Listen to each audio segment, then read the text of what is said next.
Live from downtown Detroit, Local 4 News at 5 starts now. Dangerous decision. Highland Park police officers move a mortar shell to the back of their department, causing a scare. Tonight, who made that call?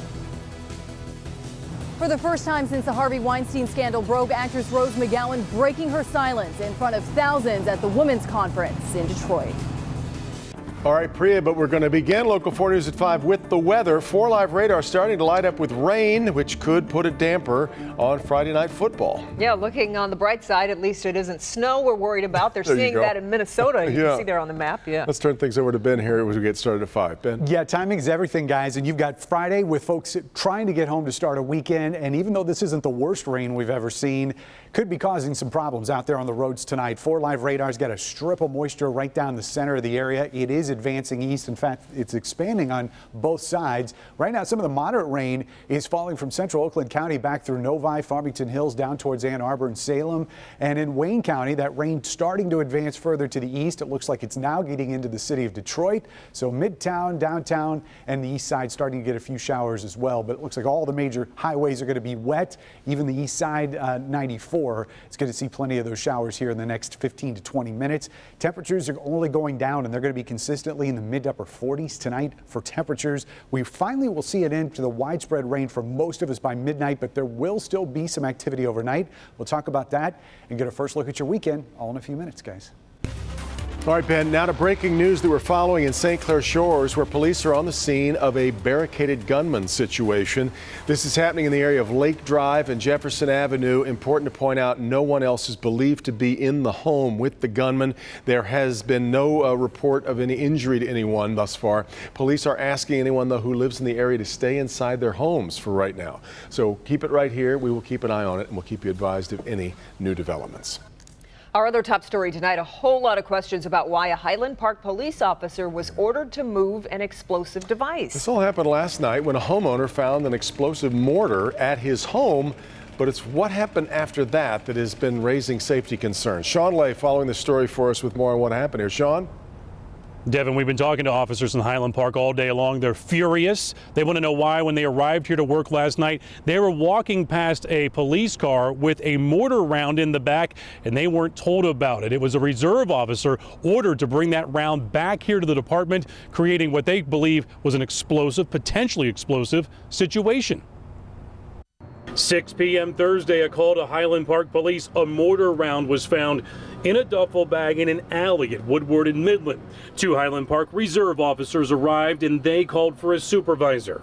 Sources confirming that supervisor broke protocol and ordered a reserve to pick up the ordnance, place it in the back of a cruiser, and transport it down busy Woodward Avenue to the back of the police station, potentially turning the squad car into a rolling bomb. City officials at first downplaying that the mortar was moved. If someone's going to pick up something that appears to be a bomb and put it into a vehicle and drive it back to the station, then it pretty much was a safe thing. Multiple Highland Park officers telling Local 4 this wasn't safe, and the call to move the mortar from veteran Lieutenant Jamil Edwards potentially put lives in danger along Woodward and the lives of police and prisoners at the department, plus shoppers near the department. The city quickly clarifying that moving the mortar was a dangerous call. That won't happen again, and thank God that nothing happened while the officer was transporting the object over to the station. Officers were so concerned about this, they switched off their radios and phones as they moved outside. They didn't want anything to potentially trigger this ordinance. They moved the car themselves, pushed it back into the parking lot. Detroit's bomb squad, they came and handled it. Nothing explosive was found inside that shell, but this is an explosive controversy here at the department right now. So what is the take on it now today from the city and the department, Sean? It's pretty interesting. The chief here was going to interview with us, and so was the city. They had agreed to kind of lay out exactly why these decisions were made. They called back and they canceled. They said, you know, we have questions too, why this lieutenant made this call. So they've opened up an internal investigation, and they said that they're going to find out, you know, why this decision was made. Yeah. All right, Sean. 2 more Oakland County communities have lifted its boil water advisories. Today, Kego Harbor and Bloomfield Township were removed from the massive boil order that went into effect Monday night. That still leaves 8 communities under advisories. Testing is underway to make sure the water is safe in those communities, but the boil order is expected to last through the weekend. Developing right now in St. Clair Shores, an out-of-control driver ends up causing damage at multiple homes. Yeah, this happened on Winton Street, right in the area of Frasio and I-94. Tim Pamplin has more. Tim? You join us as the St. Clair Shores police are giving this man instructions on the field sobriety test after he crashes his car into a home. He's not doing so well. Let's get back to this. Let me show you the scene. This driver lost control, went careening through a garbage can, hit that minivan, through this Halloween display, over a couple more gardens, back across the street, crashing into that neighbor's house across there. The homeowners came running out, found the man slumped over inside. Police got to the scene, found numerous bottles of prescription pills. They're taking a very close look at those and tell me this driver appears to be out of it. Now, there is a school just a couple hundred feet from here. Those youngsters were quickly ushered inside as pandemonium broke outside. So back at here, right there, you see the man's just been placed in handcuffs. Police believe he's driving while under the influence of something. Blood work will get to the bottom of this. That is the scene in St. Clair Shores this afternoon. Tim Pamplin, Local 4. All right, Tim. She is one of the women at the center of the Harvey Weinstein scandal. And today, actress Rose McGowan was in Detroit speaking publicly about her ordeal for the very first time. Our Priya Mann is live from the Detroit Women's Convention at Cobo. And Priya, thousands of women are expected to attend, each with their own personal reason. You know, Kimberly, I spoke to high school students who are just about to graduate, concerned about sexual assault on college campuses. I spoke to veteran protesters concerned about the direction of this movement. The one thing that was clear, no shortage of energy and passion here at Cobo Hall. She's a familiar face to feminists and those who despise her message. Political activist Linda Sarsour urged others to keep up the fight. In this country, dissent is the highest form of patriotism. In her first public appearance since accusing Harvey Weinstein of sexual assault, actress Rose McGowan said this was just the beginning. We are pure, we are strong, we are brave, and we will fight. It's a community of empowered women using their voice and social media to harness change. Recently, the hashtag #MeToo started trending as sexual assault survivors spoke out. The campaign's creator says the support has been overwhelming. We've come to a time where women are less and less afraid to call names, to tell their stories, and we are going to stomp out sexual violence wherever it is. Seniors from Jalen Rose Leadership Academy in Detroit say they're united in the quest for equality. Empower each other as sisters, as women, to become one and fight the stereotypes. Christine Ingalls has been protesting since the Vietnam War. She was part of the Women's March in Washington and says the fight is far from over. It seems like we're losing ground. We're not being heard as women. Passive activism is not going to work. You have to hit the streets. And the conference runs through the weekend with workshops, panel discussions, an opportunity for women to gather and share ideas. Coming up at 6 o'clock, we have an exclusive interview with Rose McGowan, who discusses why she decided to break her silence now and here in Detroit. Reporting live, I'm Priya Mann, Local 4. And Priya, I understand the conference is also looking ahead specifically to the 2018 midterms. Yeah, that's right. It's no secret that the speakers here today very unhappy with the current administration. They are mobilizing, they're organizing with their focus on the 2018 midterms. Yeah. Back to you. And as you said, the conference runs through Sunday. Priya, we appreciate it. Devin? President Trump taking on America's addiction with opioids. And now today we're learning a little bit more about how he plans to do that. Blaine Alexander is in Washington tonight as the Attorney General and key federal agencies try to get down to business. Blaine? Well, Devin, the administration has promised to fight this on all fronts. That includes drugs coming into the country, even looking at the ways doctors write prescriptions. But some critics say that one major thing is missing: money. Yes, we will overcome addiction in America. A day after the announcement, the effort now underway. The Trump administration vowing to fight the opioid epidemic on all fronts. We need to use every lawful tool we have, and we intend to do so. Attorney General Jeff Sessions at New York's JFK Airport promising to crack down on opioids entering the country. And other cabinet secretaries fanning out too in Pennsylvania, Kentucky, Maryland, and Virginia.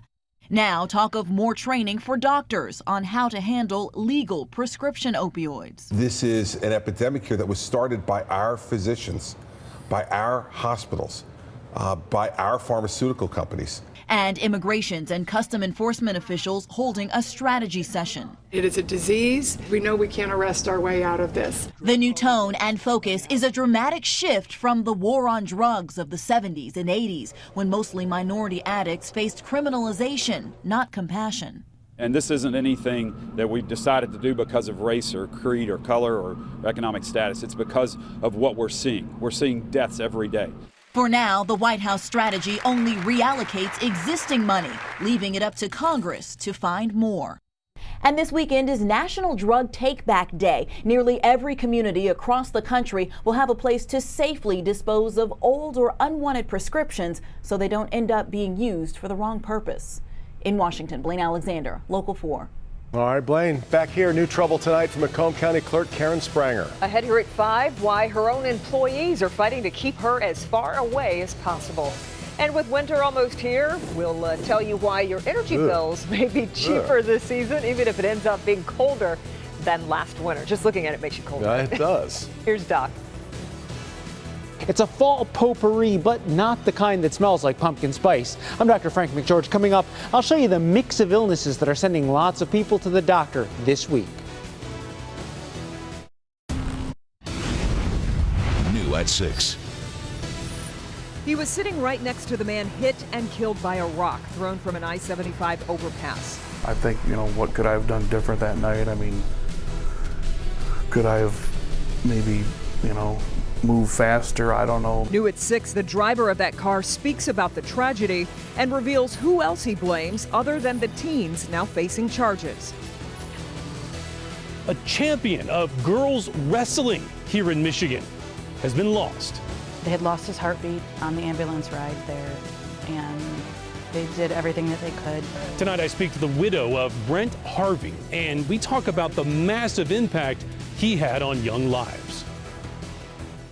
Now to good health, it is a fall potpourri and not in a good way.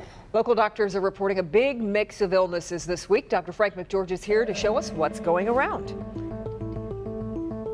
Sometimes there is clearly a dominant illness going around, but this week it's truly a mashup of the illnesses we expect to see this time of year. Here's what's going around where you live. In Wayne County, a few sporadic cases of influenza and lots of upper respiratory infections everywhere. Dr. Glenn Clark at Beaumont Grosse Pointe is also seeing a lot of asthma symptoms with the changing weather. Henry Ford Pediatricians reports strep throat, and Beaumont Dearborn is seeing a number of sports injuries, including concussions in high school and middle school kids. Moving to Oakland County, St. Joseph Mercy Oakland has started seeing an increase in flu cases. Providence Hospital reports lots of strep throat and ear infections and some stomach viruses. Beaumont Children's is seeing kids with asthma and croup. Looking at Washtenaw County, U of M reports lots of kids with croup, plus upper respiratory infections and asthma. St. Joseph Mercy Ann Arbor is seeing an increase in sports and playground injuries. Heading to Monroe County, ProMedica Monroe Regional reports a few cases of flu and a number of sports-related injuries, including concussions. Dr. Anthony Songo's office is treating seasonal allergies and upper respiratory infections. Over to Macomb County, where Dr. Benjamin Dorr at McLaren Macomb is treating confirmed cases of flu, bronchitis, and sports and playground-related head injuries. CVS Minute Clinics are seeing strep throat, stomach viruses, and ear infections. Finally, in Livingston County, St. Joseph Mercy Livingston and Brighton report coughs, colds, and some stomach virus symptoms. Now, after the relatively early start to fall season, we continue to see steady but sporadic cases. But those numbers will start to climb as we head into November and December. So if you've been putting off that flu shot, this weekend is really a good time to get it done at your local pharmacy. Back to you. Okay, Doc, we appreciate it.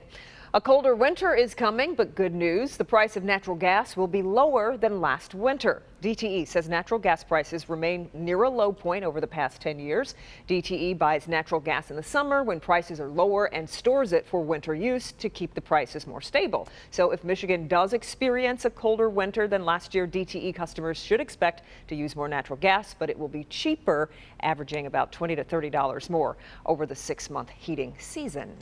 So that's what I want to know. Is Ben investing in gas. In natural gas. Yes. Follow the meteorologists, and you're following the money. That's right. A little day trading before I come in here and get the forecast. I mean, this is gambling. Yes, indeed. But I'll tell you, when I played football in high school, these were the nights that I wished for. Oh, a rainy, chilly, nasty one? Yeah, rain, no lightning, not cold enough to be miserable, but still cool. You were a weird guy. Well, you just want to go out there and play in the mud. And that's what a lot of kids are going to be doing tonight, because we've got an early start on those showers across southeast Michigan, and I doubt that this area is going to be budging much until we get closer to midnight tonight. In fact, there's a lot more wet weather down here to the south, and if you look on the eastern end of this, there's a little bit more of an area of moisture trying to bubble up on the backside. As the cold front gets closer, the lift is going to get enhanced, so we probably will see the backside of this expand as we go forward. High temperatures not too bad today. There were places that actually got into the 60s on the east side here. 60 at City Airport. Grosse Ile hit 62. We had a couple 61s, but look where we are now. That rain came in and really turned the tide quickly, especially out in our west zone. 44 right now in Ann Arbor, Howell at 42, and you're barely in the 40s down in Adrian at 41 right now. So this is all wrapped up around a low, which is sitting up to our north and west.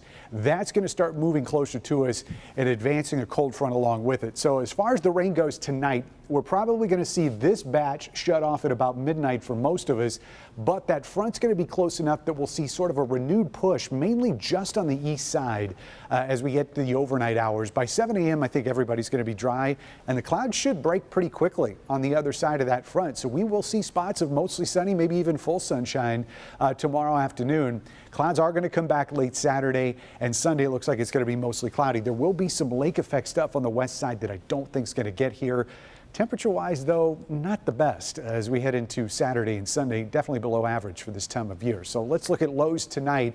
Those are going down to the 30s for most of us. We'll hold on to 40 here in the city and maybe in a couple spots there in Wayne County and the northern part of our suburbs. But south zone temperatures anywhere between the mid-30s out in Onstead and 40 degrees in Luna Pier. Now, where that cold front comes through first, that's where those temperatures are going to be even cooler. Mid-30s generally here in our west zone. And the north zone, not the coldest location. That's out west. Usually we see that here, but this is not going to be the situations. That cold front will be last to clear. You'll probably still be dealing with those rain showers late in parts of St. Clair and Sanilac counties towards tomorrow morning. High temperatures on Saturday going to 48. That's it. That's as good as we get. Plus, there's going to be a southwest wind at 10 to 15.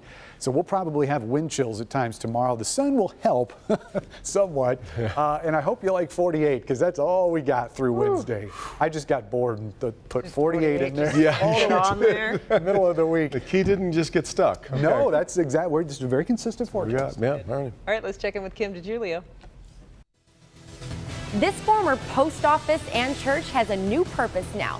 I'll show you what you can find in this 10,000 square foot building in Detroit that was vacant just a few months ago. But first, if you got tied up in traffic on I-75 this morning, pretty wild explanation for that. We'll show you what caused this next. Massive amounts of straw scattered on I-75 this morning caused morning traffic chaos. On southbound I-75 between Crooks and Long Lake, a truck driver improperly carrying 25 bales of hay was cut off by another driver, resulting in the mess you see here. Yes, that is straw covering the freeway. This mess temporarily closed I-75 while the Road Commission of Oakland County cleaned it up. Union leaders are taking legal action against Macomb County Clerk Karen Spranger. Today, the union filed and received a temporary restraining order against the controversial clerk. The filing is in response to claims that she has created a hostile work environment since taking office. Spranger is also in the middle of a legal battle against the county, which has filed to remove her from office on accusations that she lied about her residency. A confrontation in front of Charlie's Bar in Detroit left two people with gunshot wounds. Around 1 o'clock last night, 1 a.m. that is, the suspect confronted his wife outside the bar, attempted to disarm her of her gun. During the struggle, the gun was fired. The wife of the suspect refused to give any information, but suffered a shot to the foot, while the other woman that was there was shot in the thigh and transported to the hospital. Police say they are still searching for that suspect. The Detroit Police Department held a promotional ceremony for 45 members of the department today. Police Chief James Craig and department executives promoted their members this morning at Second Ebenezer Church in Detroit. The newly promoted positions included the ranks of Deputy Chief, Commander, Captain, Lieutenant, Sergeant, and Detective. New at 5:30. The picture is getting much clearer. The Kennedy assassination documents reveal new details about that fateful day in Dallas, including who got a heads up 30 minutes before it happened. From the clubhouse to the courthouse, Tiger Woods pleads guilty in court, but it's what the judge didn't do that's making headlines. The long-running battle between a Detroit neighborhood and the Marathon refinery is on again. The people are trapped. You can't stay, you can't leave. So where is this all headed? We'll let you know. On the next week. Residents living near the Marathon refinery say they want justice, and now it looks like they're getting another shot at it in court.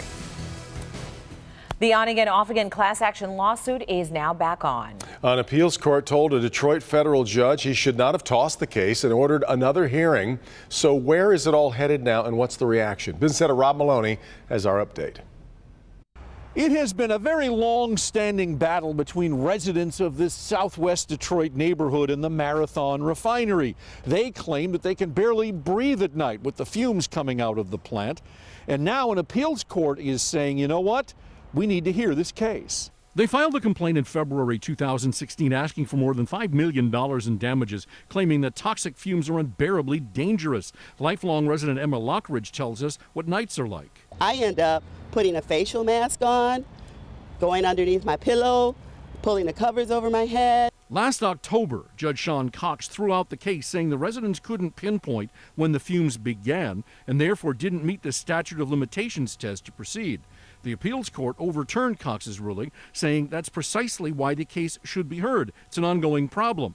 Lockridge calls the decision a turning point. It was very sad that Marathon would not even recognize the impact. We shouldn't even have to go to court to prove anything. They know what the impact is over here. The residents liken the effects to a snow globe, the fumes getting trapped, hanging over their homes, affecting their health and obliterating home values. For years, they've hung signs in their front windows asking Marathon to extend to them the same courtesy they did residents on the other side of I-75, buy their homes, allowing them to move elsewhere. We need to be removed from this situation so that our lives are not shortened, so that we can enjoy quality of life like other people.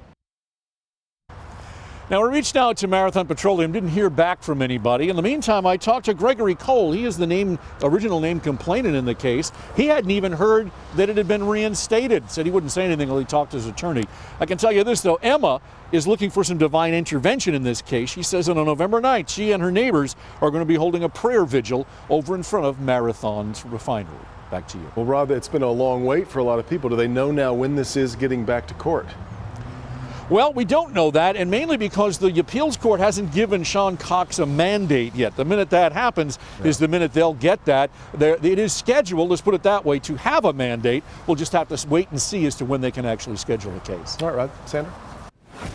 Well, it is a very busy pre-Halloween weekend around here. Lots going on. We've got football tonight. We're hoping the weather holds out for some of the weekend at least. Pre-Halloween? Yes. Still have to shop for costumes and candy and all that stuff? Busy. Yeah, there is rain out there. You saw where Rod was standing. He may have found the one dry spot in southeast Michigan right now. It looks like parts of the city and maybe downriver are getting either just some light sprinkles or briefly dry, but gradually just about everybody's going to get wet as this area is sweeping through. I want to show you the west side, the back edge of this.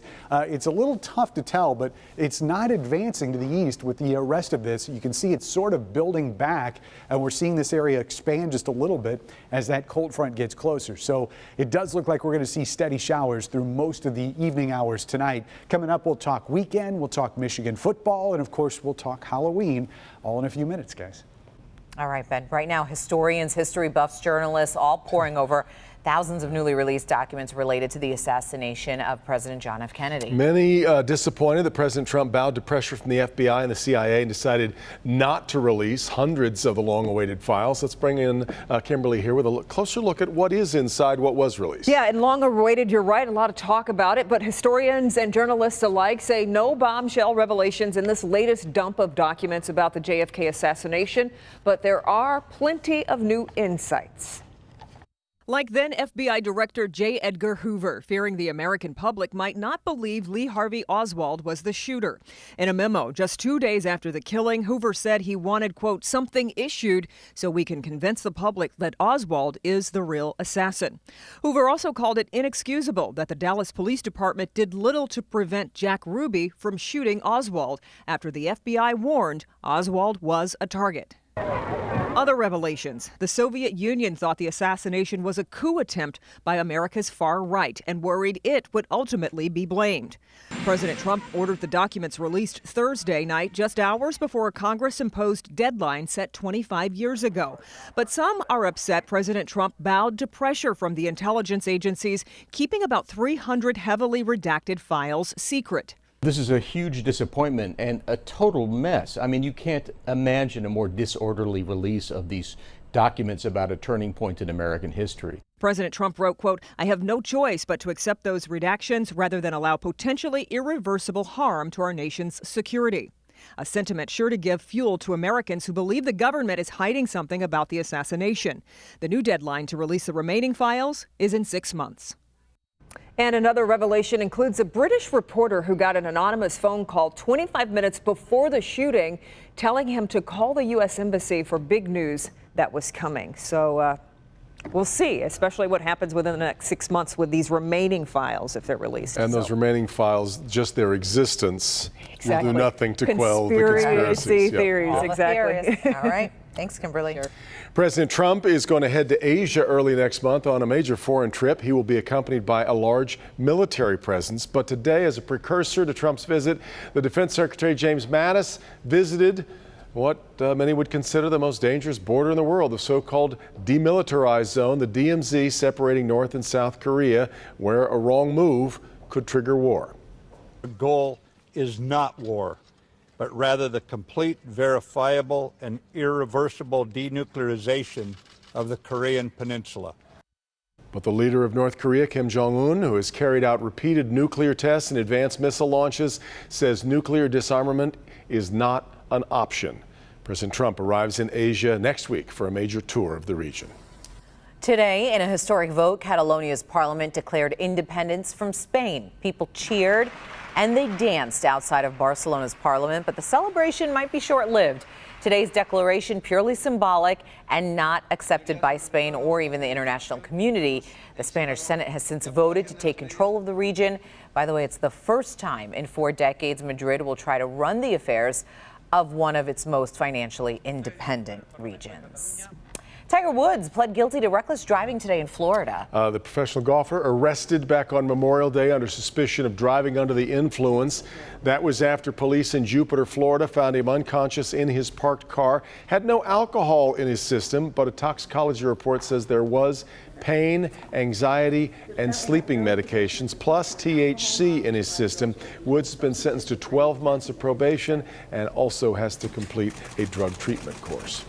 CVS is in talks to buy the country's 3rd largest health insurance company. According to the Wall Street Journal, CVS Health has put in a bid of $66 billion to purchase Aetna.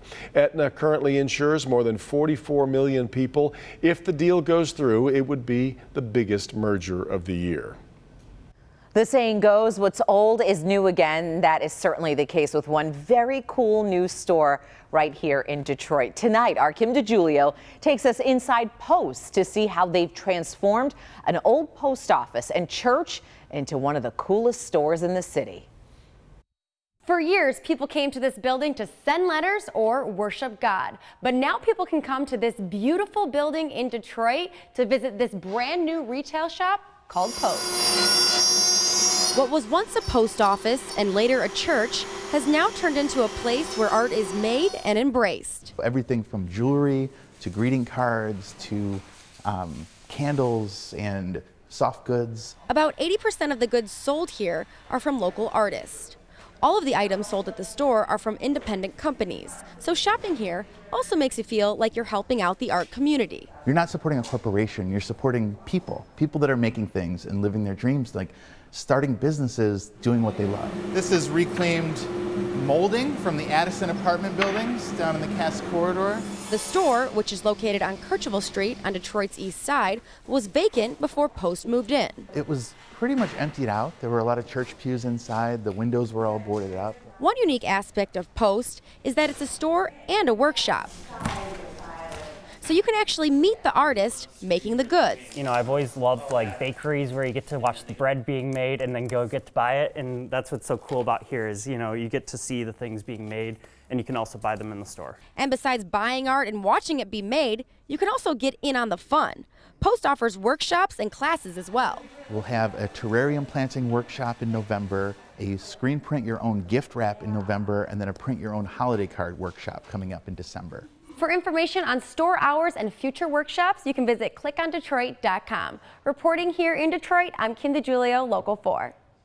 Really cool. I love that. So many neat ideas for the workshops, Exactly. too. And Corey and I got a tour. We've gotten to know Wayne and Claire, who own it a little bit. We got a tour of it before they ever started. Yeah. And it was just this old, you know, what it was, this old vacant space. And you thought this could really be something. And they've turned it into something spectacular. You know all the cool people. Corey does, not me. Corey, I just follow along. Very neat space. Well, keeping the name alive, the new 26-mile citywide greenway has officially been named after Joe Louis. Family of the iconic boxer made the announcement this morning on the site of the future Joe Louis Greenway on Joy Road. The Greenway is a way to honor the boxing legend since, of course, Joe Louis Arena, we expect, is going to be demolished. His daughter spoke about the memory of the naming of the arena after her father. I just want to say I was here in 1979 when along with my mother, father, and younger siblings, when they dedicated the arena. And it was a proud, proud moment. And it's just it has even more of an impact. I'm even prouder to be here almost 40 years later to see this great project come to fruition. Yeah, the plan for this recreational path is to bring people together by connecting neighborhoods throughout the city and all the way to the Detroit Riverwalk. And we've seen that working in so many ways. The DeQuinter Cut, on and on and on. It just continues. It does. Really great. A quick update to quickly pass along. We just got word that the standoff that we told you about at the top of this broadcast in St. Clair Shores has just ended peacefully, happy to say. Still to come, a group of teens lead police on a wild and a pretty bizarre chase. What they did while police were in hot pursuit that made the situation even more dangerous. We're in downtown Pontiac outside Erebus Haunted House with the Sunday night football bus. Coming up, we'll take you inside, tell you what all the buzz is about. All right, Tim, but first, police say one woman absolutely trashed this Bay County motel room. What she claims caused this mess. Coming up. On Jeopardy! New at 6. Breaking her silence for the first time since the Harvey Weinstein scandal broke, actress Rose McGowan is speaking out here in Detroit. Plus, concussion awareness is high when it comes to youth football, leading to new precautions. But experts say another youth sport that's pretty big around here is a step behind in a very important way. Across Michigan today, we've got stories from Oliver Township up in the Thumb, also up in Mackinac City. But we want to go ahead and start in Bay County. That's where a 35-year-old woman from Georgia is staying in Michigan longer than she probably expected. Police responded to a complaint of a violent fight coming from a second-floor room, and they found this woman right here, Krista Kessinger, her 2 pit bulls, and their very damaged motel room. Furniture, decor, appliances, all destroyed, along with a hole in the wall and blood on the sheets. Police say she claims her room was like that when she got there. She's been arrested and she is now in a Bay County jail. Moving over to Oliver Township, where police say an 83-year-old man was pinned under a tractor wheel for 28 hours. The man started his tractor in a barn on Monday afternoon. The tractor was already in reverse and backed up onto his right leg. He was rescued Tuesday night after being found by his grandson in the hospital, but still in intensive care. And in Mackinac, a high wind warning is in effect as of 12:30 today. Drivers preparing to cross the Mackinac Bridge asked to reduce their speed to 20 miles per hour as they approach the bridge and also be prepared to stop. Bridge personnel stationed at both ends to provide instructions on how and when to proceed. Also, high-profile vehicles are required to have an escort. The Mackinac Bridge Authority monitoring wind speeds and will also put in additional steps if any of the conditions actually do change. Here we go. Sunday night, 8:30 right here on Local 4. The Detroit Lions take on the Pittsburgh Steelers at Ford Field in prime time. Ahead of the game, the Sunday night football bus is making stops around town. Tim Pamplin caught up with the bus in Pontiac tonight. Tim? Well, we are on board the Sunday night football bus here in Pontiac outside Erebus, and my goodness gracious, what it looks like outside is what it looks like inside. This is fantastic. You can get on board, become part of the action. Alan Chris's set right there. You can get behind there and play sportscaster. Now they spin around here. You'll see tour manager Jason with some very special looking hardware. Jason, tell me, what is this? How's it going? This is the 2018 Lombardi Trophy that we will be awarding February 4th in Minneapolis, Minnesota. No, that's not a replica. That's the real deal? That is the real deal. It gets to travel around with it. Me and my buddy, we get to secure it, and I am excited and honored to have it here home in Detroit. And just 99 days left. 99 days left. This is the countdown before the frigid cold in Minneapolis, Minnesota. Hope to see some of you guys there. Thanks a lot, Jason. You're fantastic. This weekend, this bus is going to be all around town. Tomorrow night, Wayne State University, and then Sunday downtown for the big Sunday night football game. That's the scene right now in Pontiac. Tim Pamplin, Local 4.